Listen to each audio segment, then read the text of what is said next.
والصلاة والسلام على سید الانبیاء خاتم النبیین سید المرسلین شفیع المذنبین سید الاولین والآخرین سیدنا وحبیبنا نبینا وکریمنا ومولانا محمد صلی اللہ علیہ وسلم عبدہ ورسولہ بالہدی ودین الحق ارسلہ اما بعد فاعوذ باللہ من الشیطان الرجیم بسم اللہ الرحمن الرحیم زین للناس حب الشہوات من النساء والبنین والقناطیر المقنطرة من الذهب والفضة والخیل المسومة والانعام والحرث ذلك متاع الحیاة الدنیا واللہ عنده حسن المآب آمنت باللہ صدق اللہ العظیم ببرکت ان اللہ ملائکتہ یصلون علی النبی یا ایھا الذین آمنوا صلوا علیہ وسلموا تسلیما اللہم صلی علی سیدنا وحبیبنا نبینا وکریمنا ومولانا محمد وبارک وسلم صلاة وسلاما علیک یا سیدی یا حبیبی یا رسول اللہ صلی اللہ تعالی علیہ وسلم۔ اللہ کی حمد و ثنا، نبی محترم، نبی معظم، باعث تخلیق ارض و سما صلی اللہ علیہ وآلہ آلہ وصحبہ وبارک وسلم کی بارگاہ مقدسہ میں انتہائی محبت و عقیدت کے ساتھ درود و سلام پیش کرنے کے بعد تمام تعریف اللہ وحدہ لا شریک کے لیے ہے۔ سورۃ آل عمران کی آیت نمبر 12 کا خلاصہ اور اس کا کچھ حصہ آپ کی خدمت میں ذکر کیا گیا گزشتہ جمعہ میں، اور آیت نمبر 13 کے حوالے سے مختصراً آیت نمبر 11، آیت نمبر 10، 11، 12 اور 13 کا خلاصہ، اور آج کے خطبے میں جو آیت کریمہ تلاوت کی گئی وہ سورۃ آل عمران کی آیت نمبر 14 ہے۔ گزشتہ سے پیوستہ کرتے ہوئے یہ بات گزشتہ درس قرآن میں آیت نمبر 10 کے تناظر کے اندر ذکر کی گئی تھی، اور وہاں پر ایک مسئلہ ذکر کرنا لازم تھا ان آیات سے متعلق، جو مضمون آیت نمبر 10، 11، 12، 13 کے اندر تسلسل کے ساتھ بیان ہوا۔ کفار و مشرکین کے حوالے سے یہاں بات کی گئی، اور بالخصوص وہ لوگ جو خود کو کسی آسمانی کتاب کا ماننے والا کہتے تھے، کیونکہ سورۃ آل عمران کا نزول بھی 200 کے قریب آیات انہی مضامین سے متعلق ہے، اور بارہا ہم نے عرض کیا کہ ابتدائی 80 آیات عقیدہ توحید اور عقیدہ رسالت سے متعلق ہے، اور خاص طور پر وہ کیفیات ان آیات میں ذکر کی گئی ہے کہ انسان اپنی ذاتی حرص اور لالچ کی وجہ سے اور تھوڑی سی دنیا کی کمائی اور تھوڑی سی دنیا کی سہولت کی وجہ سے اپنی آخرت جو ہمیشہ کے لیے اس کو برباد کر دیتا ہے، اور لالچ و حرص میں آ کر حق سے اپنی آنکھوں کو بند کر لیتا ہے، یا مال اور جاہ اور عزت اس کے نزدیک اس قدر معتبر ہو جاتی ہے کہ وہ اپنی سہولیات دنیاوی، مال، جان، عزت کی خاطر وہ حق کے خلاف بولنے بھی شروع ہو جاتا ہے، یا پھر حق کا ساتھ نہیں دیتا۔ یہ تمام عادات ان لوگوں کے اندر تھی کہ جو نبی کریم علیہ الصلوۃ والسلام کا بیان، حضور علیہ الصلوۃ والسلام کی حقانیت، نبی مکرم خاتم النبیین صلی اللہ علیہ وسلم کی حقیقت اور سچائی کو اپنی کتابوں میں پاتے تھے، لیکن جب رسول کریم صلی اللہ علیہ وسلم نے ان کے سامنے اعلان نبوت کیا اور آپ مدینہ منورہ تشریف لائے، تو ان کے حضور علیہ الصلوۃ والسلام کے دشمنوں سے ان کے کچھ معاملات، منفعت، فوائد، مالی سہولیات ان کے ساتھ وابستہ تھی، تو ان کے مذہب کے بڑے بڑے علماء اپنے ماننے والوں کو چھپ کر یہ بات ضرور کہتے تھے کہ یہ جو نبی مکرم صلی اللہ علیہ وسلم ہے، یہ وہی ہے جن کا نام ہماری کتابوں میں آیا ہے، ہماری کتابوں میں جن کی صفات آئی ہیں، ہماری کتابوں میں ہمارے انبیاء نے جن کا ذکر کیا تھا، جن پر ایمان لانے کے حوالے سے، لیکن ہم ان کا ساتھ نہیں دے سکتے، اور یہ حق بات ہم علی الاعلان نہیں کہہ سکتے، ہم ان سے مل نہیں سکتے۔ کیوں؟ کیونکہ اس وقت ہمارا گزر بسر اور ہماری خوراک اور ہمارا جو دنیاوی سہولیات ہے وہ تمام کے تمام روم کے ساتھ وابستہ ہے، قیصر روم کے ساتھ، قیصر روم کے ساتھ وابستہ ہے، اور اگر ہم جو ہماری کتابوں میں دلائل موجود ہیں اس کو قبول کر کے نبی پاک صلی اللہ علیہ وسلم کا ساتھ دے دیں اور وہ حق ہیں، اور اپنی زبانوں سے ان کو حق کہہ دیں، تو ہمارے مذہب کے جو پیشوا ہیں یا ہمارے گروہ کے جو پیشوا ہیں جو ان کے مخالف ہیں، اور ہمارا گزر بسر، ہماری سہولیات، ہمارا مکان، ہماری خوراک، تمام کی چیز کے تمام ان کی مدد اور امداد سے چل رہا ہے، تو ایسا نہ ہو کہ وہ ہم سے اپنی امداد کو روک دیں۔ تو لہٰذا مال کے خاطر انہوں نے حق کو چھوڑ دیا۔ تو رب کریم نے یہاں پر اس بات کو ذکر فرمایا کہ ان الذین کفروا لن تغنی عنہم اموالہم ولا اولادہم من اللہ شیئا، کہ بے شک جن لوگوں نے کفر کیا یعنی انکار کیا، نبی کریم علیہ الصلوۃ والسلام کی حقانیت کا انکار کیا، کہ جب ان کے سامنے حضور کے معجزات، حضور کی ذات، حضور کا خود وجود، آپ کا فرمان اور پھر خاص طور پر ان کے اپنی کتابوں کے اندر وہ تمام چیزیں موجود تھیں، لیکن اس کا جب انہوں نے انکار کیا اور مال کے لیے، چند ٹکوں کے لیے اور چند دنیاوی سہولیات کے لیے انہوں نے حق سے منہ مول لیا، تو اللہ رب العالمین نے ارشاد فرمایا کہ ان الذین کفروا لن تغنی عنہم اموالہم، بے شک جن لوگوں نے کفر کیا اور حق کا ساتھ چھوڑ کر باطل کے ساتھ ملے، اللہ کے عذاب سے نہ ان کا مال ان کو ہرگز نہیں بچا پائے گا، ولا اولادہم، اور نہ ان کی اولاد ان کو بچا پائے گی، من اللہ شیئا، وہ کسی بھی صورت میں اللہ رب العالمین جل وعلا کے عذاب سے نہیں بچ سکتے، جو مال اور اولاد کو حق پر بڑھا دیتے ہیں اور حق کو پیچھے کرتے ہیں۔ وَأُولَئِكَ هُمْ وَقُودُهَا النَّارُ، وَأُولَئِكَ هُمْ وَقُودُ النَّارِ، فرمایا یہ ان کی اولاد، ان کا مال اور یہ خود جہنم کا ایندھن بنیں گے،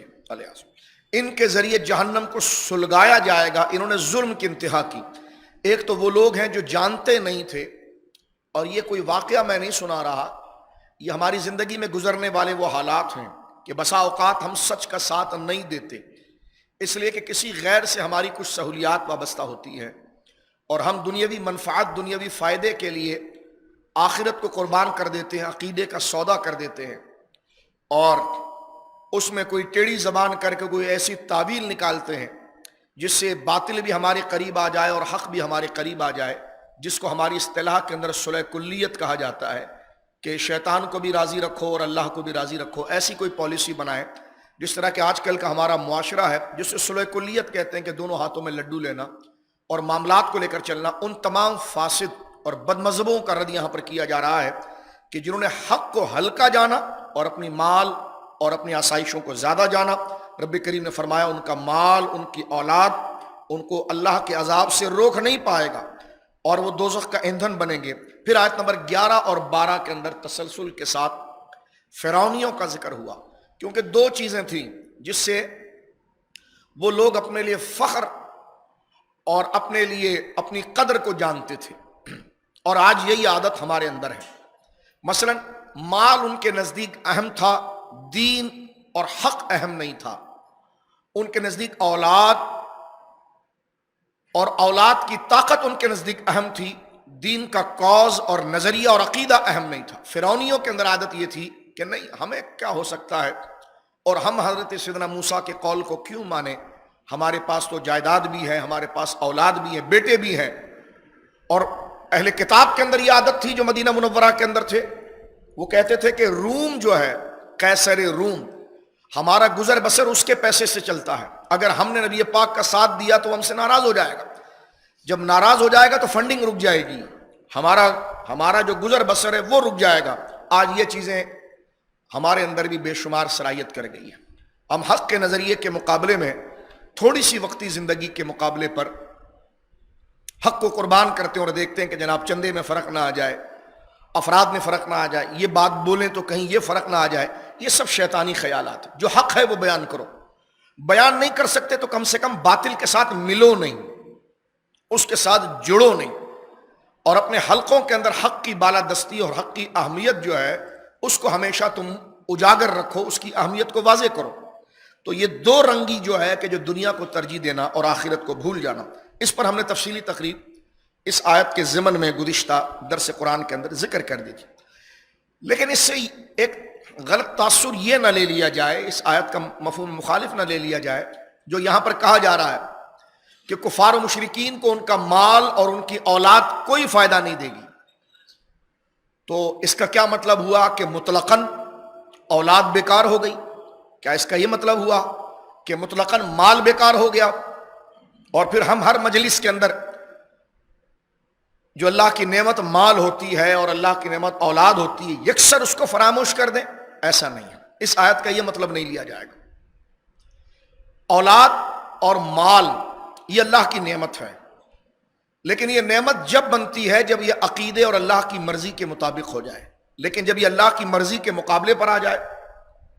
اور ایک طرف اللہ کی مرضی اور ایک طرف مال اور اولاد ہو، تو مومن وہ ہوتا ہے جو اللہ کی مرضی کو ترجیح دیتا ہے اور مال اور اولاد کو حیثیت میں نہیں لاتا۔ وقتی طور پر اس کی تھوڑی سی زندگی تنگی کے ساتھ گزر جاتی ہے، پریشانی کے ساتھ گزر جاتی ہے، لیکن قبر اور آخرت جو ہمیشہ کی زندگی ہے اس کی پریشانی، اس کی گھٹن، اس کی تکلیف، اس کی خوف سے وہ بچ جاتا ہے۔ قرآن کریم نے جس طرح ذکر کیا تھا کہ یا ایھا الذین آمنوا استعینوا بالصبر والصلاۃ ان اللہ مع الصابرین، ایمان والو نماز اور صبر سے اللہ رب العالمین جل وعلا کی مدد کو طلب کرو، کیونکہ نماز میں بندہ اللہ کی طرف راغب ہوتا ہے کہ میں تیرا بندہ ہوں، تیری طرف لوٹ کر آؤں گا، تو یہ سچا نظریہ اسے ہمت دیتا ہے اور باطل میں مبتلا ہونے کی بجائے، باطل میں ملوث ہونے کی بجائے وہ حق کی طرف رہتا ہے۔ تو فرمایا نمازوں کو اللہ کے لیے پڑھو اور اس میں اللہ کی طرف دھیان کو مضبوط کرو، تو یہ نماز باطل کے مقابلے میں تمہاری مدد کرے گی۔ استعینوا بالصبر والصلاۃ ان اللہ مع الصابرین، فرمایا اسی طرح اللہ صبر کرنے والوں کے ساتھ ہے۔ اور صبر جو ہے وہ نتیجے کو کہتے ہیں، صبر خود سے کوئی چیز نہیں ہے، وہ یقین کا نتیجہ ہے۔ صبر کا معنی ہوتا ہے رک جانا، بندہ رکتا کسی چیز سے جب ہے کہ جب اگلی چیز پر بندے کو یقین ہوتا ہے۔ آگ سے، چھری سے ہم اپنے ہاتھ کو روکتے اس لیے ہیں کہ ہمیں یقین ہے کہ وہ جلا دے گی اور کاٹ دے گی، تو ہم کھلی چھری کو ہاتھ سے نہیں پکڑتے کہ کہیں یہ کاٹ دے گی، تو ہمیں یقین ہے۔ کھلی آگ میں ہم ہاتھ نہیں ڈالتے کیوں؟ ہمیں یقین ہوتا ہے کہ یہ آگ ہمیں جلا دے گی، تو جو یقین ہے، تو صبر کا معنی رکنا، تو جب اگلے پر یقین ہوگا اور پھر جو بندہ رکتا ہے اس کو کہتے ہیں صبر۔ تو اس بات کا یقین کہ جو میں اذیتیں برداشت کر رہا ہوں دین کے لیے، اس کا اجر اللہ مجھے دے گا ایک، اور اگر میں یہ کام کر گیا تو میرا رب مجھے عذاب دے گا اور مجھ سے ناراض ہو جائے گا۔ تو اللہ کے ہونے پر اور اس کا فیصلہ ہاں یا نہ، عذاب یا ثواب کے کرنے پر بندے کو جب کامل یقین ہوتا ہے، پھر بندہ اس کام میں مبتلا ہونے سے جو رکتا ہے، اس رکنے کو صبر کہتے ہیں۔ تو صبر خود سے کچھ نہیں ہوتا، وہ یقین کا نتیجہ ہوتا ہے۔ پھل خود سے نہیں آتا، اس میں بیج لگتی ہے اور درخت بنتا ہے تو پھر پھل آتا ہے۔ صبر کے لیے پہلے اللہ پر کامل توکل کرنا ضروری ہے، جس طرح کہ میں نے مثال دے دی۔ فرمایا وَلَنَبْلُوَنَّكُمْ بِشَيْءٍ مِّنَ الْخَوْفِ وَالْجُوعِ وَنَقْصٍ مِّنَ الْأَمْوَالِ وَأَنفُسِ وَالثَّمَرَاتِ، ہم بندوں کو آزماتے ہیں۔ کسی بہت بڑے یزید، کسی بہت بڑے بدماش کو اس کے سامنے لے آتے ہیں اور وہ دین کے خلاف بک بک کر رہا ہوتا ہے، اور اس بندے کو خوف لگتا ہے کہ اگر میں حق بات کہوں گا تو یہ مجھے مار ڈالے گا، میرا کاروبار برباد کر دے گا۔ تو رب فرماتا ہے اس پر اگر تمہیں ایسا کوئی سامنے معاملہ ہو جائے کہ دین کے خلاف یا حق کے خلاف کوئی بندہ بدماشی کرتے ہوئے آ جائے اور تمہیں یہ ڈر لگے کہ جناب میرا مال اور میری ذات اور میری جان کو یہ نقصان پہنچا دے گا، تو اس بات کا یقین کر لینا کہ تمہارا نام اللہ کی قدرت کے رجسٹر میں لکھ دیا گیا ہے جنت کے لیے۔ اب تمہارا امتحان لیا جا رہا ہے کہ تم واقعی میں جنت کو چاہتے ہو یا اللہ کو چاہتے ہو یا دنیا کو۔ تو فرمایا اس لیے ہم اسے خوف سے آزمائیں گے۔ پھر وہ یہ نہ دیکھے کہ یہ جابر ہے، بدماش ہے، اور یہ بہت بڑا ڈکیت ہے، اور یہ ہے دنیاوی معاملات ایک طرف، یعنی حق کے بارے میں، چاہے وہ دنیاوی معاملے میں حق ہو اور خاص طور پر دین میں، تو بندہ حق بات کرے، ہر ظالم کے سامنے حق بات کرے اور حق کا اعلان کرے، اور اس بات کو یقین کرے کہ دنیا ناپائیدار ہے اور اس حق کا اجر مجھے ملے گا اور یہ میری آزمائش کے لیے۔ فرمایا وَلَنَبْلُوَنَّكُم مِّنَ الْخَوْفِ وَالْجُوعِ، کبھی ایسا ہوگا کہ تمہارا کاروبار تنگ پڑ جائے گا کیونکہ تم حلال کمانا چاہتے ہو، اور اگلا سود، سٹا اور گویا کہ چوری اور دھوکے کا مال ہے، لیکن تم کہتے ہو نہیں میں چوری نہیں کروں گا، میں سود نہیں کھاؤں گا، میں جوئے سے کام نہیں کروں گا۔ تو فرمایا تھوڑی دیر کے لیے تمہیں فاقہ ہو سکتا ہے، تمہارے لیے جو دنیا کشادہ تھی وہ کم ہو کر ایک جھونپڑے پر تم آ سکتے ہو، تمہارے لیے کمی ہو سکتی ہے۔ تو فرمایا اگر ایسے حالات تمہارے حق کی پاسداری کے لیے ہو تو تم سجدہ شکر ادا کرنا کہ یہ تمہاری آزمائش ہے، اور وہ نہ ختم والی آنے والی زندگی میں جو تمہیں انعام دینا ہے اس کا امتحان تم سے لیا جا رہا ہے۔ فرمایا خوف کے ذریعے تمہیں آزمایا جائے گا، بھوک کے ذریعے تمہیں آزمایا جائے گا۔ وَنَقْصٍ مِّنَ الْأَمْوَالِ وَالثَّمَرَاتِ أَنفُسِ وَالثَّمَرَاتِ، تمہاری مال اور ثمرات، تمہارے کاروبار، تمہاری جان۔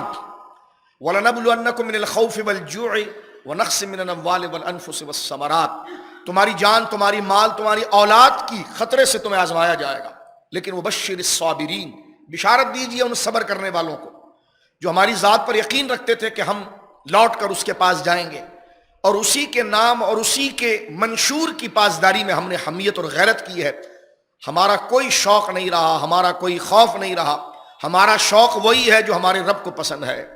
ہماری نفرت وہی ہے جو ہمارے رب کو پسند ہے۔ تو فرمایا ایسے لوگوں کے لیے محبوب بشارت دیجئے، وبشر الصابرین، بشارت دیجئے ان صبر کرنے والوں کو،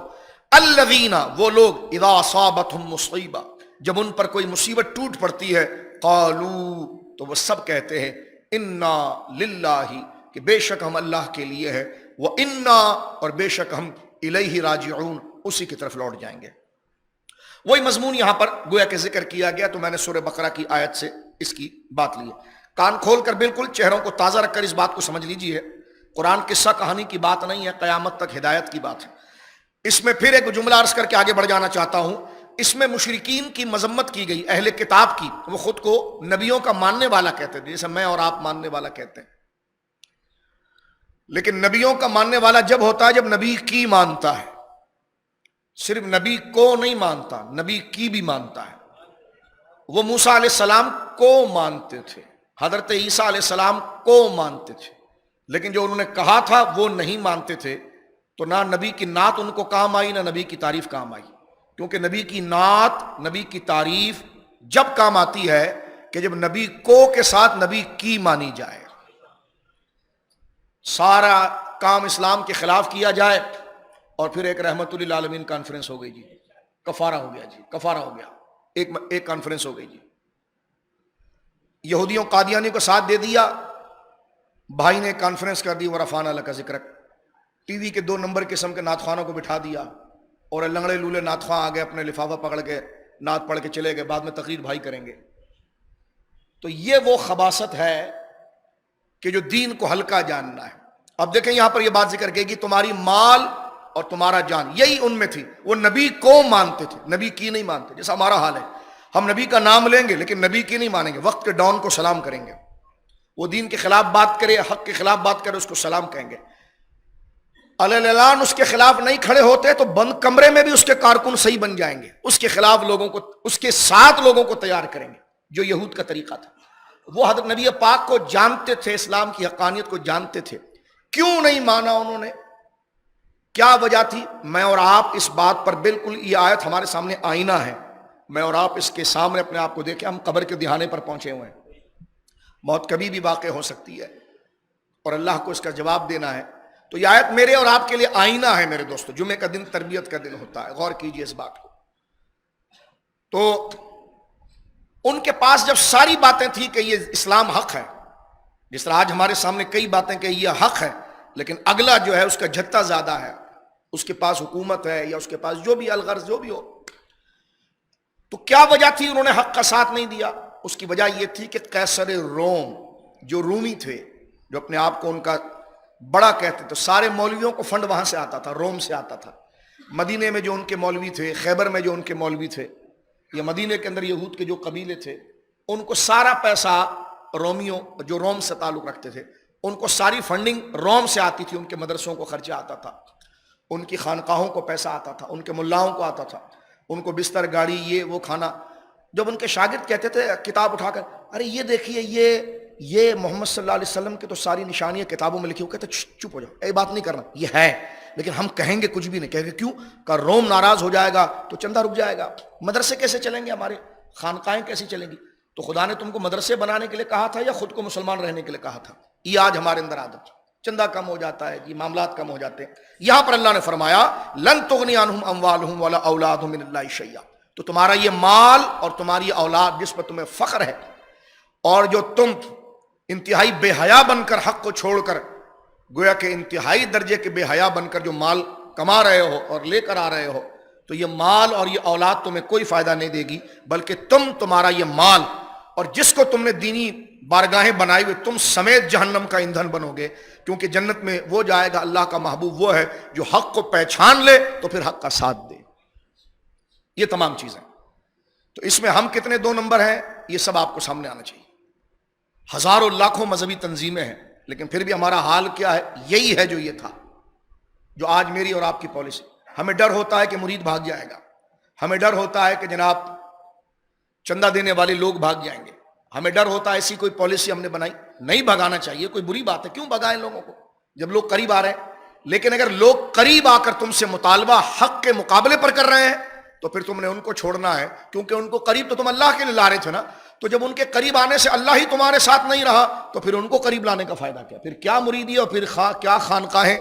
اور پھر کیا وظیفے اور کیا آپ کی محفلیں، کیا کام رہتی ہے کہ جب حق نہ بول سکے، حق نہیں بول سکتے ایک الگ بات ہے، لیکن نجی محفلوں میں باطل کا ساتھ تو نہ دیں،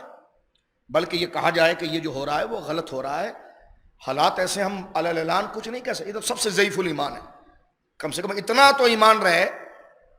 وقت ملے گا تو ہم کہیں گے لیکن بیٹا یہ غلط ہو رہا ہے جو ہو رہا ہے۔ اتنی حمیت نہیں عن المنکر کی کہ غلط کو غلط جان کر اس کا انکار کرنا، یہ مومن کی شان ہونی چاہیے، ورنہ بالکل مطمئن ہو جائیے نماز کوئی فائدہ نہیں دے گی۔ اگر یہ دوگلے پالیسی رہے گی، پورے تہجد لمبی تسبیح کے دانے چادریں رکھے، کوئی فائدہ اس میں نہیں۔ اگر وہ فائدہ دے گا تو میں قرآن کو سچا مانتا ہوں، قرآن تو اس کا انکار کرتا۔ قرآن کہتا ہے عقیدے کے سامنے مال کو ترجیح دینا، اور یہ آج میرے اور آپ کی بات ہے۔ ہم حالات دیکھ کر تقریر کرنا چاہتے ہیں، حالات دیکھ کر لوگوں کو ملنا چاہتے ہیں۔ یہ سیٹھ صاحب ہیں لیکن صحابہ کے گستاخ ہیں، ان سے پیسہ مل سکتا ہے آپ کو تو ذرا نرمی سے آپ بات کریں، تو پھر بندہ اس کے پاس جائے، پھر صرف اہل بیت کی بات کرے اس سے، ہاں اہل بیت اہل بیت اہل بیت، تو اہل بیت کا ذکر تو ایمان ہے، لیکن وہ صحابہ سے چڑھتا ہے تو اس کے سامنے صحابہ کا ذکر نہ کرے، تو اس گندی روٹی کا تمہیں کیا فائدہ ہے؟ اس کو مطمئن کرے نا کہ تیرا اشکال کیا ہے، بیان کر بھائی، تو اہل بیت کو بھی قرآن و سنت کی وجہ سے مانتا ہے نا، تو صحابہ کے بارے میں تیرا کیا اعتراض ہے تو بتا دے، تو ہم قرآن و سنت سے اس کو تیرے کو مطمئن کر دیتے ہیں۔ لیکن نہیں، اتنا ٹائم کہاں، وہ تو کسی کو سمجھنا نہیں چاہتے، کیونکہ جناب ان کے پاس تو مال آیا ہوا ہے، وہ تو اسی کو اپنے دڑبے سے نکال کر، وہ بھی سڑی ہوئی زکوٰۃ دینے کی بات جب کریں گے کہ جب کوئی ان کے جوتوں کو تسموں کو چاٹے، واہ واہ کیا نقطہ آپ نے بیان کیا، واہ بالکل صحیح بات حضرت آپ نے کی۔ اس قسم کی چمچا گیری جو ہمارے اندر ہے، اس لیے بدعقیدگی اور بد مذہبیت پھیلتی ہے۔ میں کوئی تنقید نہیں کر رہا، قرآن کی آیت آئی ہے تو میں اور آپ خود اس آیت کے سامنے آئینہ بنا کر پیش ہو رہے ہیں۔ یہی عادت یہود کے اندر تھی۔ اس آیت کے دوسرا رخ کی طرف پھر ہم آ جاتے ہیں۔ اس کا یہ مطلب نہیں ہے کہ مطلقاً مال منع ہے یا مال فائدہ نہیں دے گا، اس کا یہ بھی مراد نہ لی جائے، اس سے یہ بھی مراد نہ لے لی جائے کہ اولاد نہیں، دیکھو یہودیوں کو تو اللہ نے کہہ دیا ان کی اولاد تو کوئی فائدہ نہیں دے گی ان کو، تو ہماری اولاد تو بھائی وہاں پر یہ بتایا گیا کہ جب سچائی کے مقابلے پر آ جائے، ایمان کے مقابلے پر آ جائے تو پھر اولاد کی حیثیت نہیں، لیکن ایمان بھی ہو اور اولاد ایمان کی وجہ سے ہو تو یہ اولاد قبر میں بھی کام آئے گی، آخرت میں بھی کام آئے گی۔ یہی آپ کا دیا ہوا مال، وہ مال جو جس کی نسبت ان کے لیے جہنم کا ایندھن بن رہا ہے، تو مومن جو ایمان کی بقا کے لیے، ایمان کی سلامتی کے لیے صحیح طریقے اور اصول سے صدقہ اور زکوٰۃ دیتا ہے، تو یہی مال زکوٰۃ کا اور صدقے کا اس کو قبر میں بھی کام آتا ہے اور آخرت میں بھی کام آتا ہے۔ مثلا غور کیجئے، میں یہاں پر آپ کے سامنے آیت کریمہ پڑھنا چاہ رہا ہوں جس میں اللہ رب العالمین جل وعلا نے رشتہ داروں کو ہی ذکر کیا۔ یہاں کیا فرمایا؟ رشتہ دار اور لوگ جو ہے وہ کام نہیں آئیں گے، لیکن اس سے یہ مفہوم مخالف نہ لیا جائے کہ قیامت کے دن کوئی کام نہیں۔ ہاں یہ آیت ضرور ہے کہ یوم لا ینفع مال ولا بنون الا من اتى اللہ بقلب سلیم۔ قرآن مجید نے ایک جگہ واضح طور پر سورت کو کلیئر کر دیا، ایک دن ایسا ہے یعنی قیامت کا، لا ینفع مال ولا بنون، تمہارا ڈھیروں مال اور تمہاری اولاد اور فیملی اور تمہارے خاندان اور رشتہ دار،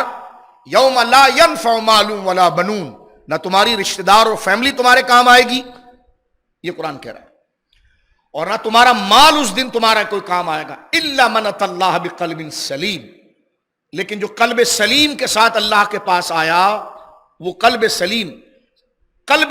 اس کے کام آئے گا، مال کام نہیں۔ قلب سلیم کا معنی بار ہم کر چکے ہیں، سلیم بنائے سلم سے، سلم کا معنی ہوتا ہے داغ دینا، جب سانپ ڈھس لیتا ہے تو اہل عرب اس کو سلم کہتے ہیں، تو سلیم کا معنی ہے داغا ہوا، مہر لگایا ہوا دل، کس پر؟ اللہ کی توحید کا مہر، نبی پاک کی رسالت کی مہر، عزت صحابہ کی مہر، محبت اہل بیت کی مہر، قرآن مجید کی تصدیق کی مہر، اسلام کی سربلندی کی مہر، اتار و چڑھاؤ کو دیکھنے کی بجائے حق کا ساتھ دینا، یہ ہے قلب سلیم، جو ایسا دل لے کر آیا جس میں اسلام کے آثار کی مہر لگی ہوئی ہے۔ تو اللہ نے فرمایا کسی کی مال خود سے نفع نہیں دے گی، لیکن اصل نفع دے گی، دین دے گا، ایمان دے گا، قلب سلیم دے گا۔ لیکن جس کا دل قلب سلیم ہو، ایمان والا ہو، اور اولاد بھی ایمان والی ہو، اور حق کے مقابلے پر کبھی انہوں نے اپنی گویا کہ مخالفت نہ کی ہو، تو پھر یہ اولاد بھی کام دے گی اور مال بھی کام دے گا، تاکہ یہ دونوں فرق ہو جائے۔ اس آیت میں جو ان کا مال ان کے کام نہیں آ رہا ہے، وہ ایمان کے مقابلے پر لا رہے تھے۔ یہاں پر جو آیت موجود ہے، آیت نمبر 10، 11، 12، 13، اس میں جو فرعونیوں اور جو اہل کتاب کا ذکر ہے، ان کا مال ان کو کام کیوں نہیں آ رہا؟ اس لیے کہ یہ مال حق کی خدمت کے لیے نہیں، حق کو ختم کرنے کے لیے تھا، حق کو جھکانے کے لیے تھا۔ یہ اولاد حق کے پیغام کو آگے بڑھانے کے لیے نہیں، بات سمجھ رہے ہیں؟ یہ حق کے پیغام کو ختم کرنے کے لیے تھے۔ ذرا توجہ سے سن لیجیے آپ اس بات کو، قرآن کریم ہے یہ۔ میں اب ایک آیت آگے سے 2 آیتیں پیش کر دیتا ہوں، اس کے بعد موضوع ہم اس کو سمیٹتے ہیں اور ختم کرتے ہیں، تاکہ یہ تناظر آ جائے کہ قرآن کریم نے یہ ذکر کیا کہ اہل ایمان کو ان کی اولاد کام آئے گی، لیکن جو خدا اور رسول اور دین کے باغی ہو، ان کے بیٹے 100 بھی ہوں تو کام نہیں آئیں گے۔ فرمایا جنات عدن یدخلونہا، جنت عدن جو جنت کا سب سے اونچا درجہ ہے، اللہ رب العالمین فرما رہے جنات عدن یدخلونہا، دائمی جنتوں میں جنتی خود داخل ہو جائیں گے، سبحان اللہ۔ ومن صلح من آبائہم، اور جو ان کے باپ دادا اہل ایمان تھے وہ ان کے ساتھ داخل ہو جائیں گے۔ دیکھیں خاندان کا ذکر آ گیا، ادھر خاندان کوئی فائدہ نہیں دے رہا، ادھر خاندان فائدہ دے رہا ہے۔ تو قرآن کی دونوں آیتیں، وہ حق کے مقابلے پر تھا، یہ حق کی ترقی کے لیے۔ فرمایا جنات عدن یدخلونہا ومن صلح من آبائہم وازواجہم، ان کی بیویاں ان کے ساتھ جنت میں ہوں گی، وذریاتہم، ان کا سارا کنبہ خاندان ایک جنت میں پہنچ گیا تو اس کی جتنی اولادیں پیچھے چل رہی ہیں، وہ اگر حق پر قائم تھی تو اللہ اس جنتی کے اکرام کے لیے، ظاہر سی بات ہے دادا کو اپنے پوتوں سے، پوتیوں سے، نانوں کو اپنے نواسوں نواسیوں سے بڑا پیار ہوتا ہے، تو جنتی کے دل کو مطمئن کرنے کے لیے اگر دادا پہنچ گیا وہاں پر یا بیٹا پہنچ گیا تو اس کو باپ سے بڑا پیار ہے، ماں سے بڑا پیار ہے، شوہر پہنچ گیا تو اس کو بیوی سے پیار ہے۔ تو رب کہتا ہے کہ جنتی کو مطمئن کرنے کے لیے اس کے اہل ایمان رشتہ دار جو ابھی نیچے میدان محشر میں خطرے میں ہیں، گناہ گار ہیں لیکن ہیں مومن، تو اللہ فرماتا ہے ومن صلح من آبائہم وازواجہم وذریاتہم، ہم اس کے خاندان میں سے، اس کے باپ دادا دادا دادا دادا دادا اوپر تک جتنے بھی نانا نانیاں سب، اور فرمایا وازواجہم، اور اس کی بیویوں میں سے، وذریاتہم، اس کے قبیلہ برادری خاندانوں کو اس کے ساتھ جوڑ دیں گے۔ اور کیا پروٹوکول ہوگا اہل جنت کا، کب ہوگا یہ؟ جب تم حق کے سامنے دنیا کو جھکاؤ گے اور مال کی جھنکار پر اور اس کی دھار پر نہیں جاؤ گے، بلکہ مال کی دھار کو حق اور نظام کی طرف لے کر آؤ گے، تب یہ ہوگا اور یہ انعام ملے گا۔ فرمایا والملائکۃ یدخلون، کیا مقام ہے دیکھیں جنتیوں کا، اللہ فرما رہا ہے والملائکۃ یدخلون علیہم من کل باب سلام علیکم بما صبرتم۔ اللہ کہتے ہیں جنت کے ہر دروازے سے اس جنتی کے پاس فرشتے آ کر سلام کریں گے، السلام علیکم، السلام۔ قرآن کہتا ہے، فرمایا اس کو یقین کیجئے یہ حق بات ہے، ایسا ہوگا، ایسا ہوگا، یہ اللہ کہہ رہا ہے، یہ قرآن ہے۔ یدخلون علیہم من کل باب، وہ جنت کے ہر دروازے سے داخل ہو کر جنتی کو سلام کرتے ہوئے کیا کہیں گے؟ جملہ سننا قرآن کا، ایسی سلام نہیں ہو رہا ہوگا، ایسی جنت نہیں ملے گی۔ فرمایا سلام علیکم، آج تم پر سلامتی ہو، کیوں؟ بما صبرتم، جو تم نے حق کے لیے صبر کیا تھا۔ یہ ہے بات، اصل یہ ہے کہ بھوکے رہے تم بھوکے رہے، اگلا تمہیں لاکھوں روپے دیتا تھا اور کہتا تھا کہ عقیدے کے خلاف بات کر دو، تم کہتے تھوکتا ہوں تیرے پیسے کے اوپر، بھوکا رہوں گا نہیں کروں گا، تو اللہ فرماتا اس پر تمہیں سلام ہے کہ تم نے میرے ساتھ وفاداری دکھائی اور پوری زندگی وفاداری نبھائی۔ کتنا عرصہ وفاداری نبھائی؟ 20 سال، 25 سال، 30 سال، 40 سال۔ ہم پر امتحان بھی کوئی 4-5 دن کے لیے آتا ہے، زیادہ نہیں آتا، یہ بھی سمجھ لیجیے آپ۔ ایسا بھی نہیں ہے کہ ہم انبیاء کی طرح یا صحابہ کی طرح کوئی سالوں سال امتحان میں، 1 2 مہینے یا 3 4 دن کا امتحان، وہ بھی ہم سے برداشت نہیں ہوتا، اور اس میں ہم فوراً کمپرومائز کی طرف آ جاتے ہیں۔ کمپرومائز اچھی ہے، ہونا چاہیے، کمپرومائز اسلام سکھاتا ہے، لیکن جب اسلام کا عقیدہ ہلکا پڑ جائے اور دین ہلکا پڑ جائے، اور پھر تم دنیا کے لیے صرف برادری کہتے ہوئے اور دوست کہتے ہوئے لپک پڑو کہ دین میں اتنے بھی ایکسٹریم ہو جاتے ہیں بندے۔ تو میں نے کہا کاروباروں کے لیے بھی تو تم نے دشمنیاں رکھی ہے۔ ایک دفعہ کاروبار میں آپ کا کسی نے فراڈ کر دیا تو تم نے شادی بیاہ آنا جانا بھی ختم کر دیا اس سے۔ تو میں نے کہا آپ بھی اتنے ایکسٹریم ہو جاتے ہیں؟ بندہ اللہ کا بندہ ہے، اس کے لیے حد سے نکلنا محبت میں وہ اللہ کے لیے ہوتا ہے، اور دشمنی اس کے لیے اللہ کے لیے ہوتی ہے۔ کسی پر شدت کرنا جائز نہیں، لیکن جب وہ اللہ کے دین کو جھٹلائے یا اس کو حقیر اور ذلیل کرنا چاہے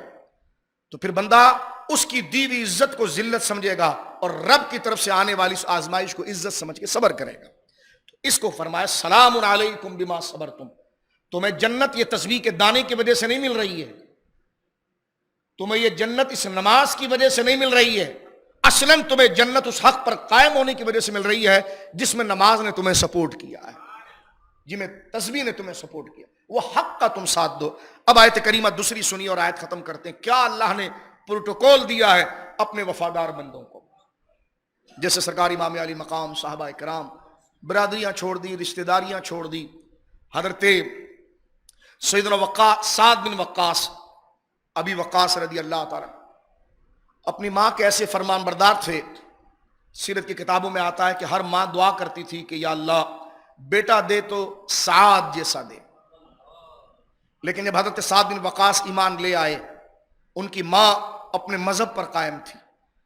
اور اتنے غصے میں آئی کہ جب وہ آئے تو بات نہیں کی۔ تو حضرت سعد بن وقاص ماں کے بہت فرمان بردار تھے۔ اسی بات سمجھ لیجئے مختصراً کہ ہر ماں یہ دعا کرتی تھی کہ بیٹا ہو ماں کا فرمان بردار تو سعد جیسا ہو۔ ماں جب لیٹی تو کھانا لے کر آئے تو ماں نے کھانے سے انکار کیا، پینے سے انکار کیا، ساری رات کھڑے رہے کہا نہیں پیوں گی، ایک شرط ہے تو محمد کو چھوڑ دے صلی اللہ علیہ وسلم۔ آپ آگے سے کہتے کچھ نہیں تھے، یہاں تک کہ 2 سے 3 دن گزر گئے اور ماں نکاحت کی طرف آئی اور اپنی ضد پر تھی کہ بت کی پوجا کی طرف آ اور چھوڑ دے ان کو۔ تو اس وقت سعد بن وقاص نے برتن زمین پر رکھ کر کہا کہ میں وہی سعد ہوں ماں جو تیری ایک ہچکی پر میرا جگر منہ کو آ جاتا تھا، لیکن سن لے آج تو حق کے مقابلے پر آ رہی ہے۔ ماں، مال کیا چیز ہے؟ فرمایا آج تو حق کے مقابلے پر آ رہی ہے تو ماں تیرے بدن میں تو ایک روح ہے، اگر تو میرے دین کے مقابلے میں اور میرے نبی کے مقابلے پر آ رہی ہے تو تیرے بدن میں 100 روح بھی ہو اور تو ایڑی رگڑ رگڑ کر بھی دے دے، تب بھی میں محمد عربی اور ان کے دین کا ساتھ نہیں چھوڑوں گا۔ کتنی بڑی آزمائی۔ فرمایا سلام علیکم بما صبرتم، تو اہل جنت تم پر سلامتی ہو کہ جو تم نے اتنا عظیم صبر کیا اور ایسی وفاداری دکھائی ہماری کہ ماں کی محبت بھی، اس کی ممتا بھی تمہارے پاؤں کی بیڑی نہ بن سکی، باپ کی محبت بھی تمہارے آگڑے نہ آ سکی، مال کی جھنکار، گاڑیاں، بنگلے، رشتہ داریاں بھی آڑے نہ آ سکی، ہر چیز پر تم نے ہمیں آگے کیا، اور ہماری وجہ سے تم نے برادری کو دیکھا، ہماری وجہ سے دیکھا۔ تو جاؤ آج تمہارا حال کیا ہے کہ جب وہ جنتی جنت سے نکلیں گے، قبروں سے نکل کر جب آئیں گے تو فرشتے ان کے بدن سے خاک کو جھاڑتے ہوئے کہیں گے کہ ھذا یومکم، آج دن ہی تمہارا ہے، اور جو تم کہو گے وہ کیا جائے گا۔ اب دیکھیں قرآن کریم کی آخری آیت سن لیجئے، اس کے بعد ہم اپنے مضمون کو ختم کرتے ہیں۔ یہ سورہ طور اب میں پڑھ رہا ہوں آپ کے سامنے، اور یہ سورہ طور کی جو ہے وہ آیت نمبر 21 ہے۔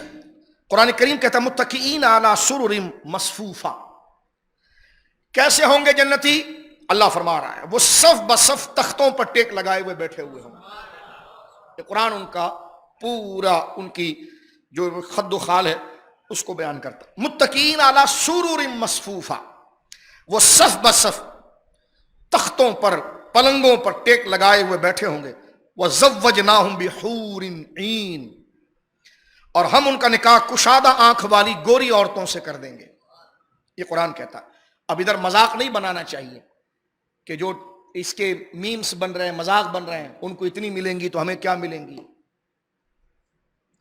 میں نے کہا یہ تو میری بہنوں اور بھائیوں یہ تو قرآن کا حکم ہے نا، آپ جس کا مذاق بنا رہے تو قرآن میں آ گیا نا، کسی مولوی کی گپ تو نہیں ہے، یہ کوئی بات تو نہیں، اور علماء گپ بھی نہیں مانتے، تو قرآن کی آیت۔ آپ جب مذاق بنائیں گے حوروں سے متعلق تو یہ تو قرآن کا ہے نا، حور عین،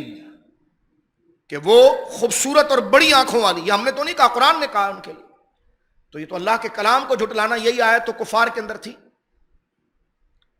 تو اس میں دیکھنا چاہیے کہ میں کس کے کلام کو جھٹلا رہا ہوں. آگے اللہ رب العالمین فرماتا ہے، بات کو ختم کرتے ہیں، والذین آمنوا، جو اہل جنت جنت میں چلے گئے تو والذین آمنوا، وہ ایمان والے، واتبعتہم ذریتہم بایمان، ان کی اولادوں میں، ان کی فیملی میں جو اہل ایمان تھے لیکن عمل میں کمزور تھے، اتنا ان کے اندر پاور نہیں تھا کہ ان کو جنت فوراً دے دی جائے، ابھی ان کا تھوڑا جہنم کی سزا کا وقت تھا کیونکہ انہوں نے نیکیاں اتنی نہیں کی تھی. لیکن جو ایک خاندان کا بندہ تھا وہ پہنچ گیا جنت کے اندر، تو اللہ فرماتا ہے واتبعتہم ذریتہم بایمان، اللہ رب العالمین فرماتا ہے ہم ان کی پیروی کرنے والے اہل ایمان، ان کے جو خاندان ہیں ان کو ان کے ساتھ جوڑ دیں گے. الحقنا بہم ذریتہم، ہم ان کی رشتہ داروں کو اہل جنت کے ساتھ جوڑ دیں گے. ان کے تو اعمال کم تھے نا، لیکن جنتی کی خوشی جب ہے جب میرے رشتہ دار میرے ساتھ آئیں تو رب کہے گا ان کے اعمال کم ہے، فرشتوں کو کہے گا اسی ایک، اگر ایک نیکی ہے، کتنی نیکی کی ضرورت ہے ان کو؟ کہ لگے 100 نیکی ملے گی تو جنت میں جائیں گے. کہا نیکی کتنی ان کے پاس؟ کہ لگے ایک. کہا یہ ایک ہی کو 100 کے برابر بنا دو. اور یہ قرآن کہتا ہے الحقنا بہم ذریتہم، اس جنتی کی پروٹوکول اور اس کی عزت کے لیے اس کے خاندان کے لوگوں کو اس سے جوڑ دیا جائے گا. اور اللہ آگے کیا کمال کی بات اللہ نے فرمایا وما علتناہم من عمل من شیء، یہ نہیں کہ جنتی کی کچھ نیکی کو لے کر ان کی نیکی میں ڈال کر ان کا گراف بڑھا جائے گا. اللہ فرماتا نہیں، فرمایا وہ جنتی ہمارے قدرت کے اتنے لاڈلے ہیں، اس کی نیکی میں سے لیے بغیر اس کی نیکی کو اٹھا کر اس کے ساتھ جوڑ دیں. یہ اہل جنت کا تعلق ہے جب خاندان کا کوئی عظیم فرد جنت میں داخل ہوتا ہے. اور اللہ رب العالمین جل وعلا نے یہ ارشاد فرمایا، تو لہذا اس سے کوئی مفہوم مخالف نہ نکلے، اس لیے ہم نے یہ بات کی ہے. ذریت کے اندر تو ایک خاص طور پر خاندان کے لوگ بھی آ جاتے ہیں جن سے ہمارا بلڈ ریلیشن ہوتا ہے. ذریت کے ایک عام مفہوم کے اندر مریدین آ جاتے ہیں، شاگرد آ جاتے ہیں، محبت کرنے والے آ جاتے ہیں دین کے راستے سے. تو یہ اللہ رب العالمین کی طرف سے اہل ایمان کے لیے، جس کو ہم عام جملوں میں کہتے ہیں کہ شارٹ کٹ راستہ، یعنی اگر اس پر ایمان پر وہ قائم رہا اور ایمان پر مرا، اعمال ایسے نہیں تھے کہ وہ جنت میں فوراً جائے، تو اس کے جن بزرگوں کے ساتھ وہ جڑا ہوا تھا یا خاندان میں جو اس کے نیک بزرگ تھے اور انہی کے عقیدے اور ایمان پر وہ جمع ہوا تھا جو ایمان تھا، تو اللہ رب العالمین اس جنتی کے اکرام کے لیے اس کی خطاؤں سے درگزر فرمائے گا اور نیکی کو بڑھا کر اس سے کوئی نیکی لیے بغیر اس کا اکرام ویسی ہوگا. اور اس شخص کو جو میدان محشر میں حساب و کتاب کے لیے لڑکھڑا رہا ہے، اس کو اس جنتی کے ساتھ جوڑ دے گا، اس لیے کہ یہ اس کا پوتا ہوگا، نواسا ہوگا، رشتہ دار ہوگا، بیٹا ہوگا، بیوی ہوگی. تو یہ رشتوں کی وہ تعلق ہے. تو یہاں سے یہ مضمون واضح ہوا، جن کے بیٹے اور بیٹیاں اور جن کا مال ان کو فائدہ نہیں دے گا، وہ ہیں کہ جب وہ حق کے مقابلے میں مال کو ترجیح دیں گے، حق کے مقابلے میں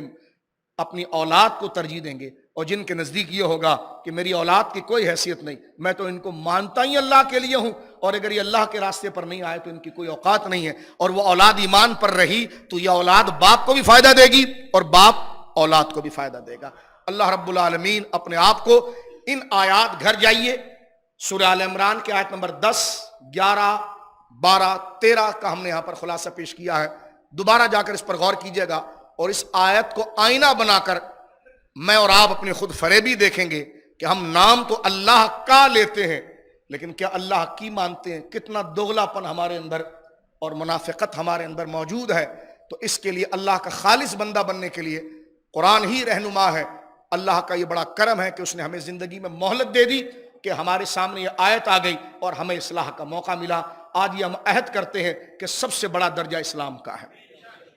سیاسی جماعت ہو، برادری زبان ہو، وطن ہو، قوم ہو، نسل ہو، سب سے اوپر اللہ کا دین ہے. سب کی عزت اور قدر اللہ کے دین کی وجہ سے ہے. ہر چیز کو قربان کیا جا سکتا ہے، اللہ اس کے نبی کے دین کی شہرت اور عزت کو قربان نہیں کیا جا سکتا. اللہ ہمیں اسلام اور حمیت پر زندہ رکھے. وآخر دعوانا